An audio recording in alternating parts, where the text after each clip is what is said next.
Bonjour, bienvenue dans votre chaîne Univers Mathématique.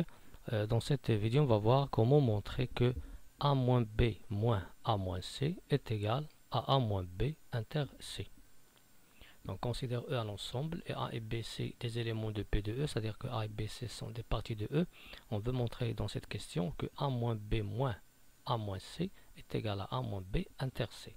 Commençons par l'ensemble de gauche. Bien sûr, pour montrer une égalité entre deux ensembles, soit on montre en utilisant la double inclusion, c'est-à-dire que l'ensemble de gauche est inclus dans l'ensemble à droite, et de même l'inverse, mais ici bien sûr on va montrer par égalité.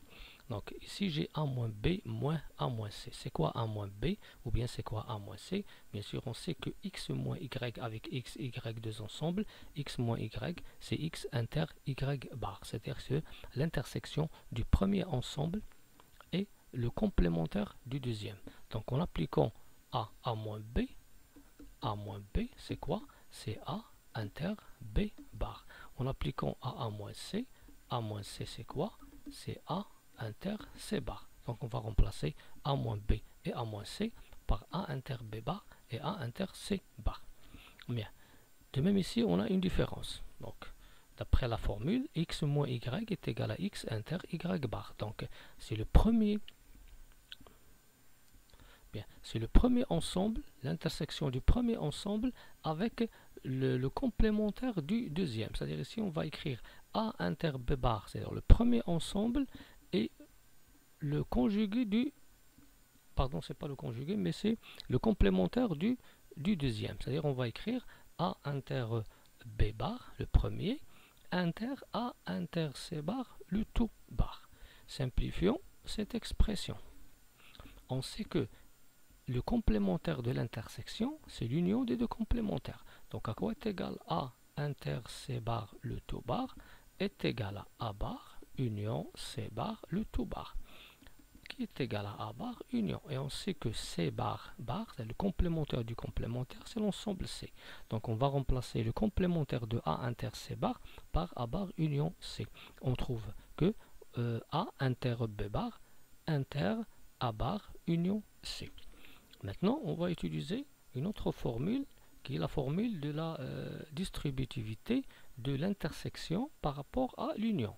Si on a x inter y union z, cet ensemble est égal à x inter y union x inter z.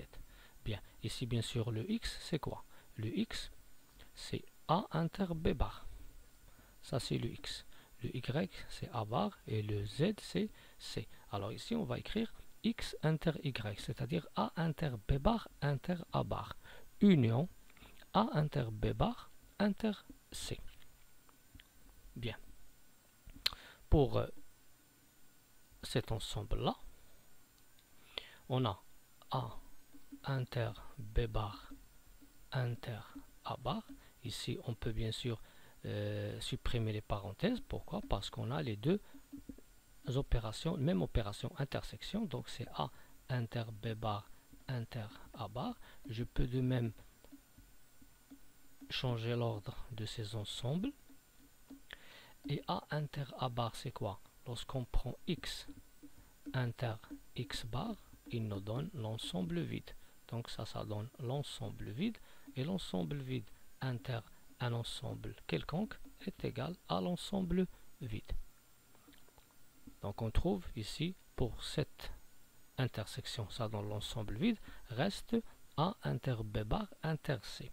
Donc l'union entre le vide et un autre ensemble, ça nous donne seulement l'ensemble lui-même. Parce que X, ou bien le vide, union à l'ensemble X, est égal à l'ensemble X lui-même. Maintenant, on a trouvé que A moins B moins A moins C est égal à A inter B bar inter C. C'est quoi A inter B bar? On a déjà travaillé. A inter B bar, c'est quoi? Au début, c'est A moins B. Donc, on va écrire ici A moins B inter C. Finalement, on a commencé par A moins B moins A moins C. Et par égalité, on a trouvé qu'il est égal à A moins B inter C. Donc, on a répondu à notre question. Merci.